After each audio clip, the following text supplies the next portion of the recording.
time leaking fuel. We're back with another video on the Turbo Corolla. So today we actually have some maintenance, but also some upgrades coming on. So let's take a peek at what we have here.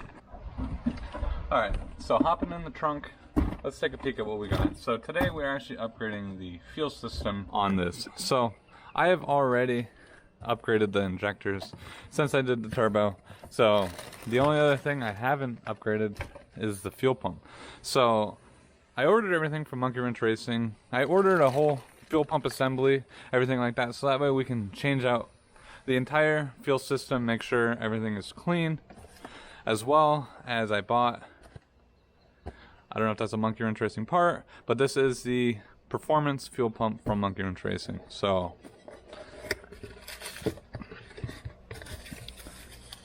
this fuel pump should be rated, I believe they say 300 to 350 horsepower, so which would be perfect for what I'm doing here. So let's just undo this. We will have to take the factory one out of here and swap this pump onto there. All right, so like I said, pretty much got the entire kit here. So we got to take this apart so that way we can get our new fuel pump in there. This should be plug and play, I hope. And I don't have to splice any wires or anything. But let's see what we got to do. I'd imagine the fuel pump. Never done a fuel pump before in my life, so I have no idea what I'm doing. But it looks like we're gonna have to take this apart and try to get to the actual pump itself. Alright, I had to take this plastic retainer off of this thing so I could try to get this assembly to actually pop up.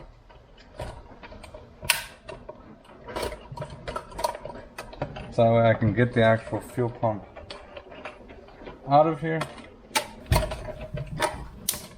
Alright, got the fuel pump out. So just make sure you get this O-ring out of here, or make sure the new one comes out with it. So, but there's already one on here that I see, so I'm just going to just line everything back up and push it in. And now we can put the sock filter back on. So now that I got everything in, now we can put this back together. Hopefully I didn't break anything doing this. It's always great to buy brand new parts and then take them apart. So, but should be worth it to get that extra fuel pump in there. Everything's snapped back in. I double checked because I was putting a little tension on here. So if you do this yourself, make sure you don't pull these wires off the level sensor. And then we can just plug our new plug back in. Hopefully.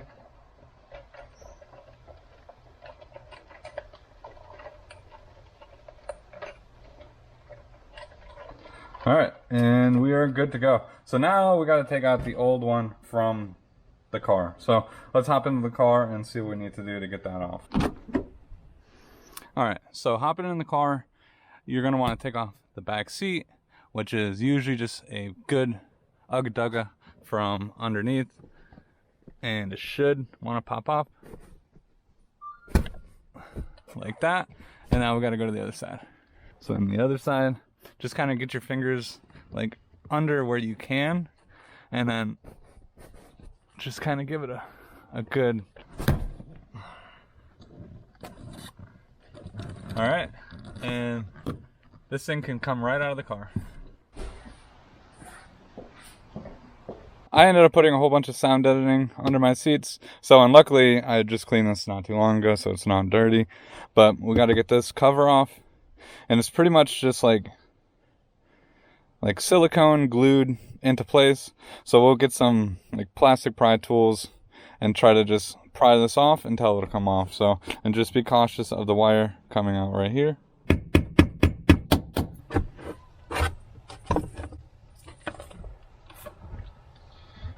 So once you get this lid off, there will be a connector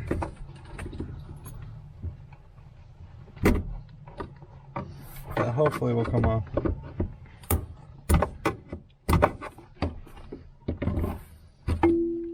Right there.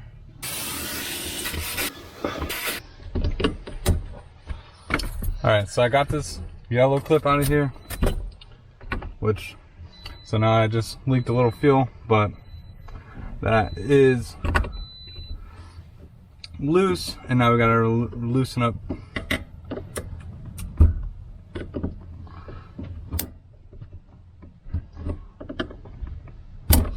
the big boy one.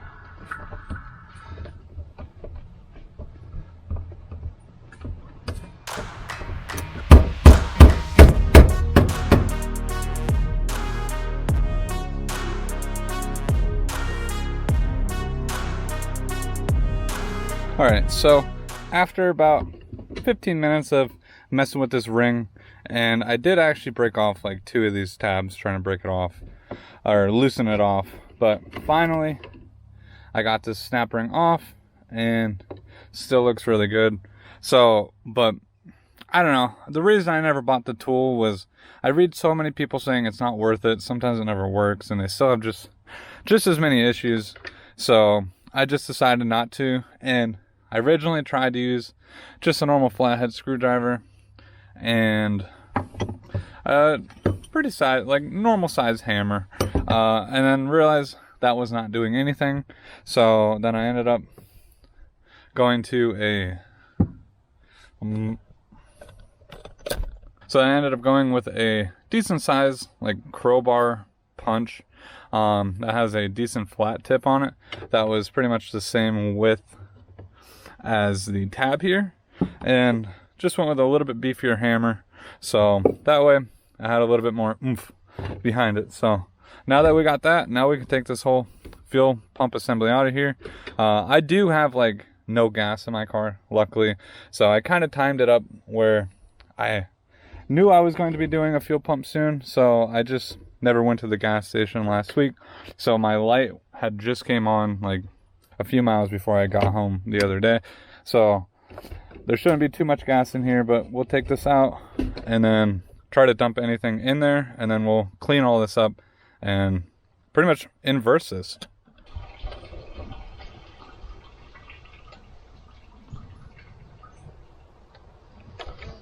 Alright, so I did make a little bit of a mess, but not too bad. Just there's an opening on here, try to just aim it into the tank. I mean, and also make sure your tank looks clean. Mine actually looks pretty good in there. So we'll get that out of the car, wipe up any fuel that we just spilt, and then kind of clean this up. There is an O-ring. I think mine came with a new O-ring right here. Clean all this up and then get ready for the new tank.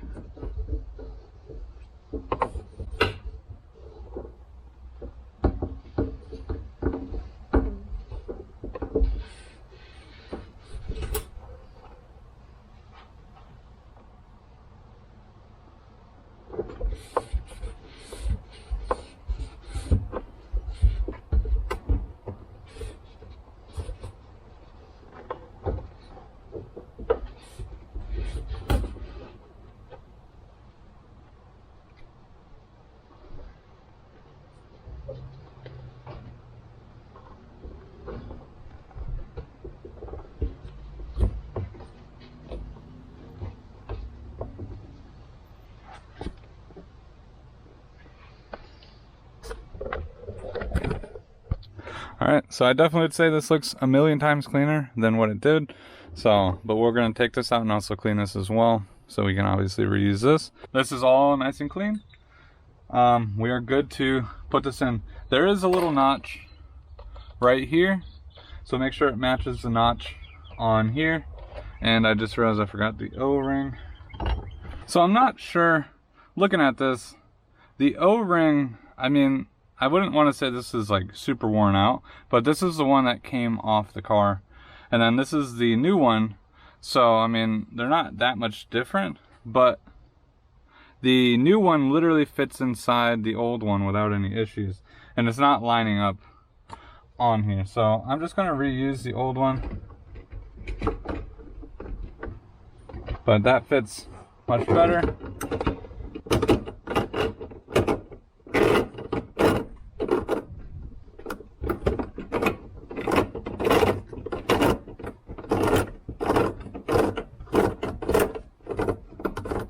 Alright, we'll just give this a few taps. I don't think this needs to be that tight. There's a little blue cap on this port. Make sure you take that off and get your clip. I got the pump all together.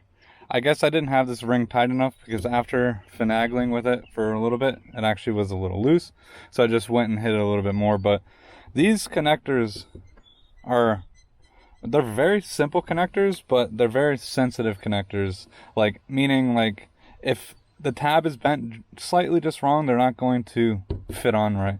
So this one, I wasn't snapping on correctly because the way it was, there's like a little tiny tab underneath that needs to slide in first. And then this is like a secondary tab that goes over this. And then that's how that hooks on. And then for this one, make sure when you press this yellow clip back in, you push hard downward on this so that way the clip can actually go on there. So now that we got this, let's wipe this up because I forgot all about it. Plug it in and let's try to prime this pump and make sure everything is working. I got everything all plugged up. Let's just cycle the ignition and see if I can hear anything.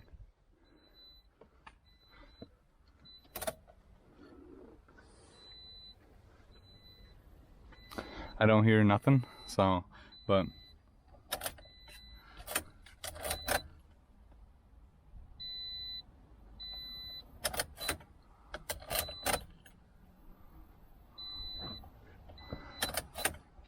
I just want to make sure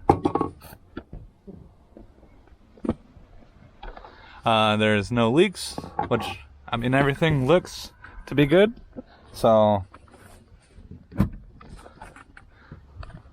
let me just prime it a few more times and then we'll try to start it.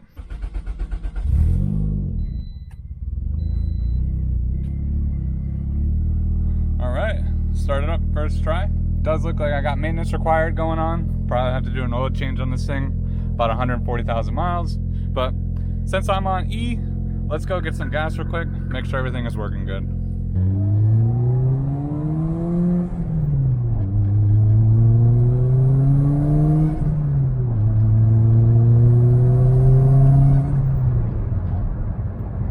Hopefully I don't run out of gas.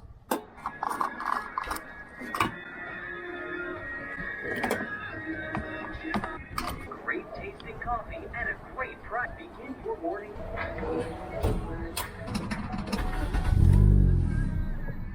Alright, I can't believe filling up a Corolla, $63. But I was pretty empty. It was almost 14 gallons of fuel.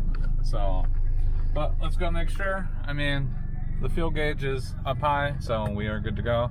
Let's go drive around, make sure everything sounds good, feels good, but it still felt pretty good on my way here. So, but that this freaking thing came loose because the air from underneath the car, I never put my back seat back on it just to make sure there's no leaks, but that thing literally came open and loose. So, because all it is held down with the adhesive and it relies on the seat to hold it.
Everything seems to be working good. There is a slight fuel smell, but I think it's just some excess fuel that I had, and I think the wind is just kind of blowing it around. So let's clean all this stuff up, put my rear seat back in, because it's literally just sitting right here.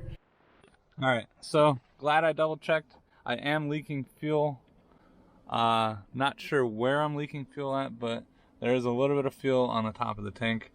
It might be coming. Hopefully it's not that O-ring, but It looks like it wasn't leaking before when I got to the gas station, but now that I have a full tank of gas, it could be leaking around that. So I'm gonna try to wipe everything up and then tighten that ring up a little bit more, because around these connectors they feel dry. So I'm going to assume it's that O-ring. So let's wipe all this up and make sure we don't have any other. Alright, so after tightening this up a little bit more, I just pretty much hit the ring around just a little bit more. It probably moved maybe another like half a turn on this whole diameter. So it wasn't like a much, but it did move a decent amount. So, but one thing I did notice, because I went on a test drive originally and instantly I had gas again, and I realized that inside of here, it's really hard to tell, but there's like a cavity. So when it first started leaking, it leaked into that cavity, and if I took a really sharp turn, it would just splash all the gas over here, making it look like it was actually leaking. So I soaked all that gas up, and now after going on a test drive, everything is nice and dry. So let's throw the back seat back on, and we will be good to go.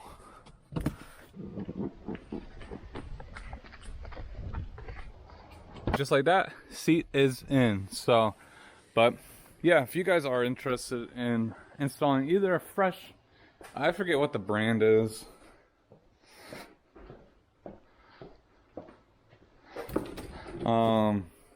they use QRP. It's like quality something, I forget exactly what it stands for, but this is like the OEM equivalent according to Monkey Wrench Racing. So if they sell it, they know pretty good things about Toyotas. So, but yeah, so if you want just a new upgraded, just a new fuel pump in general with the assembly, or if you want to do what I did and actually upgrade the fuel pump itself so that way it can pump more fuel, I will put links down below. But with that being said, thank you guys so much for watching. If you guys are new, don't forget to smash that like button, subscribe to the channel, and I'll see you guys next time.